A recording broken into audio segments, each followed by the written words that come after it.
요한복음 18장 말씀 보겠습니다. 요한복음 18장 1절로 11절 말씀 함께 교독하겠습니다. 신약성경 178면 정리해 있습니다. 요한복음 18장 1절로 11절 말씀.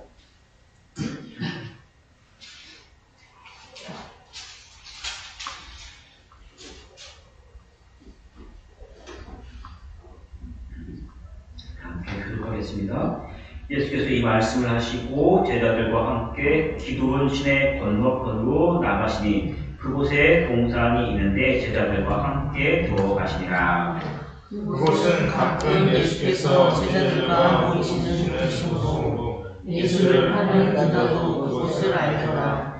유다가 군대와 대제사장들과 바리새인들에게서 얻은 아랫사람들을 데리고 등과 횃불과 무기를 가지고 그리로 오는지라. 예수께서 그 한마디를 다 하시고 나아가시되 너희가 그를 찾느냐. 대답하되 나사렛 예수라 하거늘 이르시되 내가 그니라 하시니라. 그를 파는 유다도 그들과 함께 섰더라. 예수께서 그들에게 내가 그니라 하실 때에 그들이 물러가서 땅에 엎드러지는지라. 이에 다시 누구를 찾느냐고 물으신데 그들이 말하되 나사렛 예수라 하거늘. 예수께서 대답하시되 너희에게 내가 그니라 하였으니 나를 찾거든 이 사람들이 가는 곳은 놀랍다 하시니 이는 아버지께서 내게 주신 자 중에서 하나도 잃지 아니하였사옵나이다 하신 말씀을 응하게 하려 함이로라. 이에 시몬 베드로가 칼을 가졌는데 그것을 빼어 대제사장이 종을 쳐서 오른편 귀를 베어버리니 그 종의 이름은 말고라. 읽겠습니다. 예수께서 베드로로 이르시되 칼을 칼집에 꽂으라. 아버지께서 주신 자를 내가 하지 아니하겠냐 하시니라. 아멘. 함께 공부가 말씀 주시고 잡히시는 예수님이라는 제목으로 오늘 나누도록 하겠습니다. 오늘 말씀은 이제 예수님께서 그 6월절 시작을 다 마치시고 이제 동산에서 군병들에게 잡혀가시는 그 모습을 기록을 하고 있습니다. 1절, 2절 말씀을 다시 한번 읽어보고 말씀 진행하겠습니다. 1절, 2절. 예수께서 이 말씀을 하시고 제자들과 함께 기드론 시내 건너편으로 나가시니 그곳에 동산이 있는데 제자들과 함께 걸어가시나. 그곳은 가끔 예수께서 제자들과 모이는 곳이고 예수를 파는 유다도 그것을 알더라. 예수님께서 기드론 시대 건너편에 있는 동산으로 건너가셨지요. 이 동산이 바로 우리가 잘 알고 있는 그 겟세마네 동산입니다. 예수님께서 항상 그곳에서 기도하셨고 제자들도 잘 알고 있는 그런 곳이죠. 예수님께서 잘 알고 있었기 때문에 이 곳을 피하셨더라면 항상 여기 가셨지만 여기를 피하셨더라면 군병들에게 잡히지 않았을 거예요. 그러니까 잡히시지 않으시려면 여기를 피하기만 하면 되는 거였겠죠. 그런데 예수님께서 그렇게 하시지 않고 하시던 대로 늘 똑같이 그곳에 가셔서 기도하셨습니다. 다시 말하면 예수님은 십자가의 그 죽음의 길을 피하지 않으시고 당당하게 그 길을 걸어가셨다는 사실입니다. 그리고 그곳에서 군인들이 예수님을 잡으러 오죠. 3절 말씀 같이 한번 읽어볼게요. 유다가 군대와 대제사장들과 바리새인들에게서 얻은 아랫사람들을 데리고 등과 횃불과 무기를 가지고 그리로 오는지라. 우리말에서는 이렇게 어순이 좀 짝이 좀 정확하지가 않은데 성경을 보면요, 정확하게 보면 유다가 그 로마의 그 군대와 함께 온 거예요. 로마의 군대, 군대가 출동을 해서 예수님을 잡으려고 하는 것이죠. 군대가 출동할 때 어떤 사람들이 출동하니까 아주 흉악한 사람이든지 굉장히 심각한 상황에 있을 때 군대가 출동하는데 로마의 군대가 출동을 했다는 걸 굉장한 사실이죠. 로마의 군대가 출동을 하고 대제사장들은 성전의 경비병을 같이 보냅니다. 그러면은 그 군인들, 경비병들이 얼마나 될까요? 1, 20명이 아니라 적어도 수백 명이 예수님 한 명을 잡겠다고 몰려오는 그런 모습입니다. 마치 무슨 무장강도를 잡으려고 군대가 출동하는 그런 느낌을 받게 되죠. 왜냐하면 예수님이 이미 많은 사람들 앞에서 엄청난 기적들을 많이 일으켰잖아요. 그러니까 이 군대와 로마 군대가 또 대제사장들이 이 사람들이 예수님을 이제 잡으러 보낼 때 예수님이 어떤 기적을 일으켜서 무슨 일을 벌일지 모르니까 인류가 죽더라도 꼭 잡아오게서 다른 더 많은 사람들을 보냈다라는 것이죠. 근데 거기까지 생각을 해서 어마어마한 사람들을 보낸 겁니다. 그리고 4절, 5절, 6절 말씀 같이 한번 읽어볼게요. 4절, 5절, 6절. 예수께서 그 강한 일을 다 가지고 나아가시되 너희가 누구를 찾느냐? 대답하되 나사렛 예수라거늘 이르시되 내가 그니라 하시니라. 그를 파는 유다도 그들과 함께 섰더라. 예수께서 그들에게 내가 그니라 하실 때 그들이 물러가서 땅에 엎드러지는지라. 예수님을 잡겠다고 해서 어마어마한 군사들이, 군병들이 좀 동원을 하죠. 그리고 나서 그냥 오는 것이 아니라 자기들이 가지고 있는 무기를 다 가지고 옵니다. 엄청난 숫자가 한 명을 잡으려고 뺑 둘러쌌겠죠. 그럼 어떻겠습니까? 우리들 한 명, 저 한 명 잡으러 오면은 꼼짝없이 붙잡혀가잖아요. 그런데 예수님께서 누구를 잡으러 왔느냐? 예수다. 내가 그다라고 그 말 한마디에 어떻게 봅니까? 물러가서 엎드렸다. 우리말로 하면은 그냥 쫄았다라는 얘기죠. 이 사람들이 막 수백 명이 자기 총칼 가지고 왔는데 내가 예수다 그 말을 하니까 한마디 하니까 위축되어 그냥 바로 도망갈 태세를 갖추고 있는 그런 모습입니다. 뭡니까? 예수님은 여전히 군인들에게 잡고 가지만 여전히 하늘과 땅의 모든 권세를 가지고 계신 하나님의 그 위엄과 그 모습을 사람들에게 당당하게 보이신 것이죠. 다시 말하면 군대에 의해서 체포돼서 붙잡혀가는 것이 아니라 스스로 그 십자가의 길을 걸어가셨습니다. 바로 우리 죄 때문에 우리가 죽어야 우리가 가야 하는 그 십자가의 길을 예수님께서 스스로 마다하지 않으시고 다 걸어가셨다라는 사실이지요. 제가 이제 아파트에 살 때 참 싫은 것 중에 하나가 뭐였냐면은 아이들한테 항상 매일같이 하는 말 중에 하나가 뛰지 마라 그 말을 안 할 수가 없는데도 꼭 매일 하게 됩니다. 근데 정말 심할 때는 그런 말도 했던 것 같아요. 너 뛰지 말라는데 뛰었으니까 안 했지. 할머니가 아저씨가 화가 났으니까 네가 가서 잘못했다고 사과하라고 아빠는 못하겠다고 그렇게 이렇게 공간을 친 적이 있습니다. 물론 그렇게 하지는 않죠. 얼마나 아버지로서 어떻습니까? 치사한 그러한 모습을 보이죠. 물론 그렇게 하지는 않지만 아이들에게 이제 하지 않도록 이제 그 모습을 이제 끊기 위해서 이제 야단을 치는 모습입니다. 그런데요, 참 그렇게 치사한 모습이 있지만, 물론 하지는 않지만, 어떨 때는 정말로 잘못을 했을 때, 그 아이고 네가 가서 사과해라. 나 못하겠다. 나 무섭다. 하지 않죠. 그런 순간에 어떻습니까? 그런 모습이 아니라 먼저 아이를 감싸주고 당당하게 부모가 가서 제가 죄송합니다. 제가 잘못했습니다. 죄송합니다라고 부모가 대신 그 죄를 끌어안고 사과하게 되는 것입니다. 뭡니까? 부모가 자녀들을 향한 그 사랑의 모습이 그 가운데 자녀들을 향한 어떤 자녀들의 죄까지도 끌어안는 그 모습을 보여주게 되죠. 예수님께서도 우리를 사랑하실 때 그냥 말로 사랑하는 것이 아니라 우리의 죄가가 있으면 그 길을 피하지 않으시고 그대로 다 끌어안으시고 그 십자가의 죽음의 그 길까지도 당당하게 걸어가셨습니다. 우리의 죄 때문에 죽음의 길을 피하지 않으시고 걸어가시는 그 예수님을 보면서 우리를 향하신 하나님의 사랑의 그 마음을 우리가 기억하는 것이죠. 여러분 삶 가운데 항상 내가 세상 가운데서는 또 가족 가운데서는 어른이고 부모일지도 모르지만 하나님 안에서는 항상 하나님의 자녀되는 하나님의 백성입니다. 우리 삶 가운데 나를 사랑하시는 하나님이 항상 내 곁에 계시고 또 나와 함께 하시는 우리가 기억하고 그 사랑으로 하나님을 섬기고 또 이웃에게 그 사랑을 베풀며 살아가는 우리 성도들이 되기를 축복합니다. 우리 7절, 8절, 9절 말씀 같이 한번 읽어보겠습니다. 7절, 8절, 9절. 이에 다시 그들을 찾으려고 오르시되 그들이 말하되 나사렛 예수라거늘 예수께서 대답하시되 너에게 내가 그니라 하였으니 나를 찾거든 이 사람들이 간 것을 응답하라 하시니 이는 아버지께서 내게 주신 자 중에서 하나도 잃지 아니하였사옵나이다 하신 말씀을 응하게 하려 함이로라. 나를 찾으면, 너희가 나를 잡으러 왔으면 나나 데려가지고 또 내 제자들을 그냥 가도록 보라라고 말씀하십니다. 예수님 자신을 순순히 붙잡혀 가고 또 대신에 예수님의 제자들을 보호하시는 그 모습을 보여주시죠.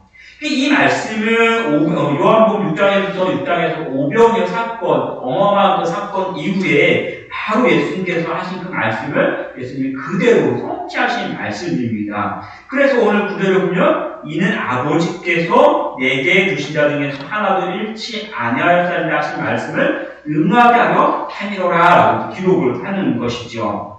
예수님은 12제자뿐만이 아니라 예수님을 믿고 따르는 예수님의 모든 사람들을 다 믿는 모든 사람들을 다 허용하고 또 그대로 구원으로 인도하시고 이 땅에서 다 지켜 보호하시는 우리 하나님 아버지이십니다. 누가복음 23장을 보면 예수님께서 십자가에 달리실 때 그 옆에 2명의 강도가 있었죠. 여러분 강도가 어떤 사람입니까? 죽어 마땅하니까 사람들이 사형을 언도하는 그런 사람들이잖아요. 당연히 죽기 마땅한 사람입니다. 아마 이전까지 또 예수님에 대해서 믿음이 전혀 없던 사람들이었고 그의 삶을 돌아봐도 무슨 강도가 착한 그런 강도는 없겠죠. 천국 갈 만한 어떤 그런 착한 행위도 아마 없었을 거예요.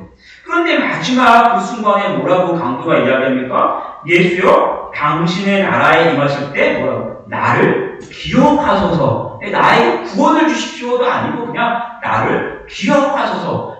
혹시 몰라서 예수님께 어떤 작은 부탁이나마 그렇게 마지막에 남기는 그런 말이죠. 그런데 예수님은 뭐라고 말씀하십니까? 내가 진실로 내게 이르노니 오늘 내가 나와 함께 어디요? 낙원에 이르리라. 그 낙원이 어디입니까? 우리가 말하는 천국을 분명하게 보장하시잖아요. 그러니까 마지막 순간까지 또 그런 사람 한 명 한 명에게 분명하게 천국을 허락하신 사실입니다. 평생 예수님을 모르고 살던 사람들이요, 마지막 순간에 예수님 붙잡았을 때 포기하지 않으시고 천국의 그 확신을 주셨습니다. 그러니까 자기 백성을 향해서는 모든 사랑과 섬김을 베풀어 주신 것이 하나님께서 여러분을 향하신 그 사랑의 마음입니다. 우리가 가끔 세상에서 살다가 어떤 좀 안 좋은 일하고 좀 안 좋은 모습을 보여주면 사람들이 그렇게 얘기합니다. 아이고, 교회 가는 사람들이 더하면 더해. 그렇게 얘기하죠. 누구한테? 우리한테 그렇게 얘기합니다. 그 사람들은 어떤 사람들입니까? 자기들은 교회도 안 다니면서 아예 다니지도 않으면서 그런 말을 하면서 우리들을 정죄하고 위축하게 한다는 것이죠. 그런데 구원은 내가 잘하고 못하고가 아니라 하나님이 주신 것이고 오히려 내가 그렇게 실수하고 부족하기 때문에 하나님이 더 오히려 여러분은 사랑하십니다. 하나님은 절대로 우리를 놓지 않으시고 오히려 더 연약하면 연약할수록 넘어지면 넘어질수록 더 큰 사랑으로 여러분을 지켜보하십니다. 여러분 세상에서 살아가면서 아마 오늘 하루도 그랬을 것 같습니다. 돈 벌면서 좋은 소리 하면서 아이고 참 잘하십니다라고 하는 사람 별로 없잖아요. 맨날 그것도 못하냐 또 실수하냐 온갖 구박을 다 하면서 그러면서 뭔가 이왕이면 한 푼이라도 더 안 주려고 하는 게 세상 사람들이잖아요. 그러니까 온갖 구주소리 다 들으면서 우리 마음을 다 상하게 하고 또 때로는 내가 일을 하는데 안 풀려도요. 그것 때문에 위축되지 마십시오. 왜요? 모든 상황 속에서 여러분을 사랑하시고 사랑 베푸시는 분이 우리 하나님이시기 때문입니다. 여러분은 하나님의 사랑받는 백성이요 자녀이기를 기억하기 바랍니다. 하나님은 여러분을 사랑하시고 항상 지켜보호하십니다. 하나님의 사랑을 기억하고 모든 삶 속에서 하나님의 은혜 안에서 기뻐하는 우리 성도들이 되기를 축복합니다. 10절 11절 말씀 같이 읽겠습니다. 이에 시몬 베드로가 검을 가뒀는데 이것을 빼어 대제사장의 종을 쳐서 오른편 귀를 베어버리니 그 종의 이름은 말고라. 예수께서 베드로더러 이르시되 검을 집에 꽂으라. 아버지께서 주신 잔을 내가 마시지 아니하겠느냐 하시니라. 베드로가 이 상황을 지켜보다가 급기야 또 한 번 마지막 순간까지 일을 저지르고 맙니다. 성경을 보면 베드로는 좀 열정적이지만 항상 뭔가 사고를 치는 그런 아이콘을 가지고 있죠. 이번에는 마지막 순간에 정말로 중요한 순간인데 또 한 번 사고를 칩니다. 예수님이 앞으로 이제 너희가 참 어려운 상황에 오니까 검을 가지고 준비하고 있으라라고 했더니 진짜로 칼을 가지고 있다가 또 상황이 참 좋죠. 예수님이 위축되지 않으려고 당당하게 맞서시니까 야 지금이 그때가 보다고 바로 자기 칼을 가지고 바짝 휘둘러서 정확하게 성경을 보니까 대제사장의 종 말고의 귓바구를 똑딱 잘라 먹었습니다. 참 실력도 정확한 것 같습니다. 요만한 걸 어떻게 잘랐는지 참 대단한 실력이에요. 그러니까 사실 근데 중요한 건 뭐냐면 예수님의 말씀, 예수님께서 말씀하신 검은 휘두르는 칼이 아니라 무슨 칼입니까? 영적인 검을 얘기하라고 말씀하셨죠.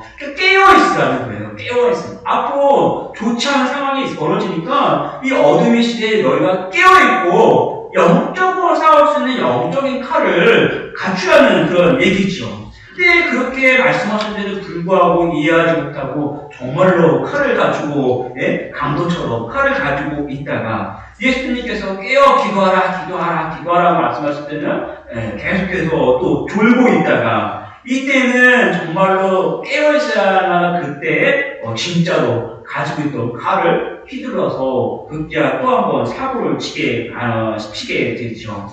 군인들에게 잡혀가시는 지금이 가장 영적으로 민감한 때인데 졸고 있다가 무엇을 휘둘러야 되는지 모르니까 이런 터무니없는 실수를 하게 됩니다. 그러니까 잠시 후에 어떤 일이 벌어집니까? 영적인 싸움이 아니라 그대로 무너져서 도망가 버리고 또 예수님 앞에서 부인하는 그런 모습을 보여주지요.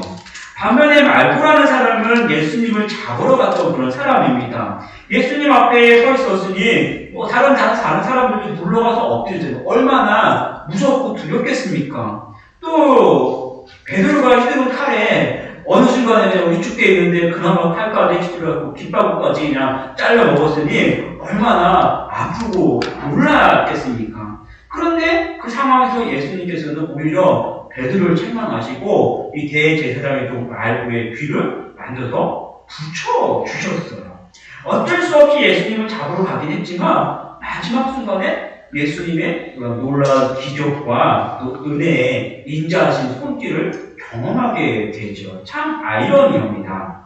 우리가 이 세상을 살면서도요, 예수님이 말씀하신 검을 가지고 있어야 합니다. 지금 이 시대에도 베드로처럼 품에다가 칼을 들고 다니는 것이 아니라 여러분이 항상 깨어 있어서 기도하면서 기도와 주의 말씀으로 세상을 이길 수 있어야 합니다. 세상은요, 결코 편안하거나 낭만한 것이 아니에요. 우리가 편안하게 신앙생활하면 신앙은 세상에 밀려서 넘어질 수밖에 없어요.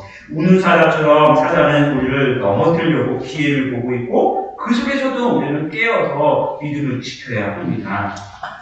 그래서 마태복음 10장 16절을 보면 예수님이 뭐라고 말씀하십니까? 뱀처럼 그러면 뱀같이 지혜롭고 뭐래요? 비둘기같이 순결하라고 이야기하시잖아요.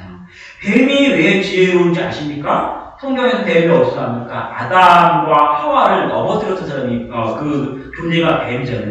생각해보세요. 그 뱀이 아담에게 가서 아담을 유혹하면 넘어갔을까요? 안 넘어갔을까요? 아무리 아담한테 얘기해도 아담은 하나님한테 직접 들었으니까 그런 쓸데없는 소리 하지 말라고 물리쳤을 거예요. 근데 하와는 어떻게 했어요? 누구한테 들었습니까? 아담한테 들었으니까 뱀이 이야기할 때 은근슬쩍 넘어갈 수밖에 없는 약한 하와를 먼저 유혹하고 또 그 사실도 모른 채 여기 하와를 통해서 아담을 유혹하니까 둘 다 넘어지게 됩니다. 굉장히 어떻게 보면 사악하죠. 그가 또 뭐라고 이야기합니까? 창세기 3장 1절을 보면 이렇게 기록합니다. 약간 졸린데 우리 같이 한번 찾아서 읽어보고 말씀 마치겠습니다. 창세기 3장 1절 같이 한번 읽어볼게요.